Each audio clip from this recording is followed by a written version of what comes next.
Hey guys, so this week I am with Yethrib because we're going to talk about our A-levels and how we got through them.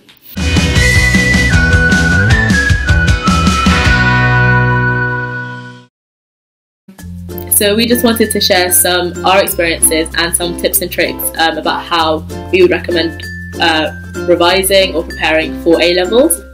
I did biology, chemistry and maths to A2, and I also did psychology at AS. I did biology to AS and maths, history and music to A2. So first things first, you need to look at the spec. The specifications online are your lifeline. You can find them on your exam board website, and they tell you everything that you need to cover for your exams, and they are probably like one of the most important parts in preparing for your A-levels. Particularly for sciences. For arts it's a bit more difficult because they're not as detailed, but it's still important because they won't go outside those boundaries. So what I did, I went through my specs, I printed them off, and I made notes on every single aspect of the specification, and I crossed off each point as I went through it, and then over the year I found that I just completed the whole thing, and if there were bits that were missing, I could just add them in later. So once you've got your spec, that's when you need to, as Yethrib was saying, start taking notes. And this can be in a variety of different ways. So a way I quite like to do it is I'd have like the topic in a mind map and make the notes, and they would be really detailed notes. But then, because I got quite bored copying things out, I would stick post-it notes on top of my notes with a question, and the answer to the question is the notes. So it's constantly testing my ability, because something I was quite worried about was, how do I know if I'm actually learning things or if I remember anything? So kind of make myself feel a bit better about things, I would constantly test myself, and that would help me remember. See, I could never work with mind maps. I had to have like just handwritten notes.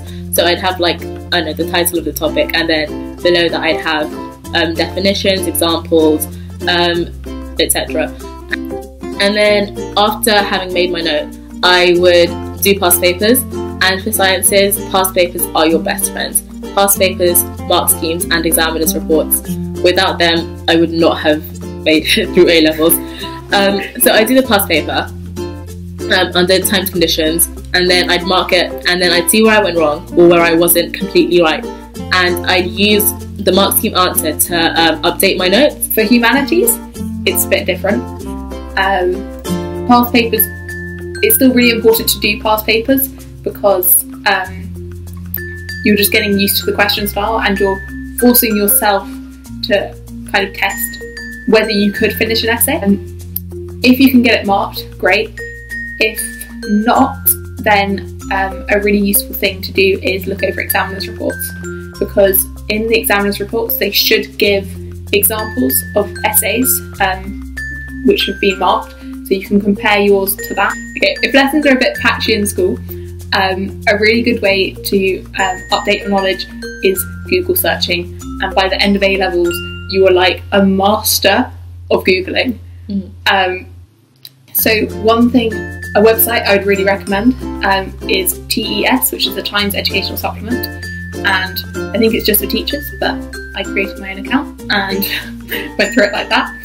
And it basically has loads of different, teachers upload resources to that website, because you could Google like or Wikipedia or do all the rest of like general information, but sometimes it's too difficult to kind of understand.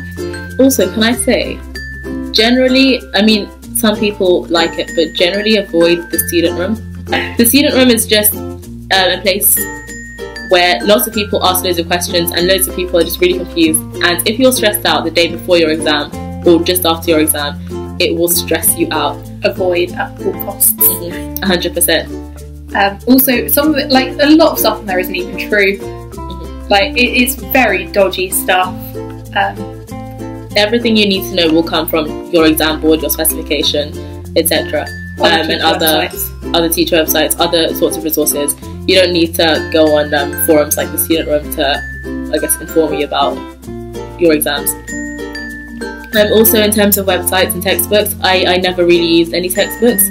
You don't need to spend money on expensive textbooks or online courses or whatever. You can literally find everything online. If you have your specification plus past papers, mark schemes, examiners' reports and websites, that's all you need for A-levels. And it worked really well for me, and it can definitely work for you. YouTube as well. Yeah. Wait, what was Exam Solutions for Maths? He teaches so well. Exam Solutions is a website / YouTube account, and he explains A-level maths, and it's so useful. Possibly one of the most important pieces of advice I can give is make a revision / study timetable. I can't stress how important this is, and I can't stress how much I didn't know how to use a study timetable before like year 12, 13.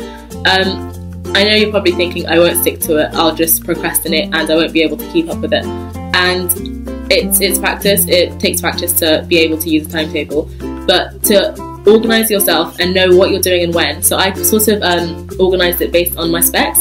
So I said, I don't know, I want to cover this topic by the end of this week and do this topic next week. And then I could sort of schedule all of my subjects, split it into topics, split it into making notes, revising the notes, doing past papers, and then revising again and again.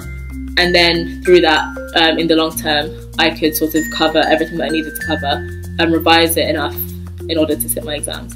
And I think it's also, for me at least, I found it quite different to kind of GCSE style revision timetables.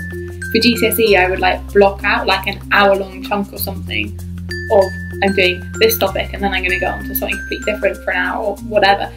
For A-level, I found because I didn't really know necessarily how long something was going to take me to do, I would just do this day is this topic, tomorrow it's this topic, and I needed to allow myself that bit of flexibility.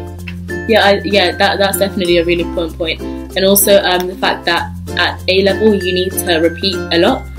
You can't just learn something once and then ensure that you will, remember it for exam season. I found like the bare minimum that I did was, say for example, to learn, a certain part of integration on Wednesday, and then on Thursday I'd first revise that bit quickly to just ensure that I remembered it and understood it, and then move on to the next topic, and then on Friday I'd do the topic that I did on Thursday really quickly, and then move on to Friday's topic, and then I'd come and revisit it, say a week later or a month later. So I kept repeating it and keeping it stuck in my head. I would generally do, so I would leave like, I say the top part, I'd leave say like till 7. That would be going over like writing new notes and like the material I had for that day, and then after dinner I would do, I literally had bags of post-it notes, like thousands of post-it notes. I'm not joking, I've bought over 4,000 post-it notes for my A-levels because I broke down questions into like yeah, very paltry, into like really small chunks, and so the evening would be spent going over the questions so that I'm still, like Yethrib was saying, remembering stuff which I learned before. So, final tips of advice: sleep is very important. I strongly recommend it. And you can focus so much better when you are sleeping well. Trust me, I have first-hand experience of sleep deprivation.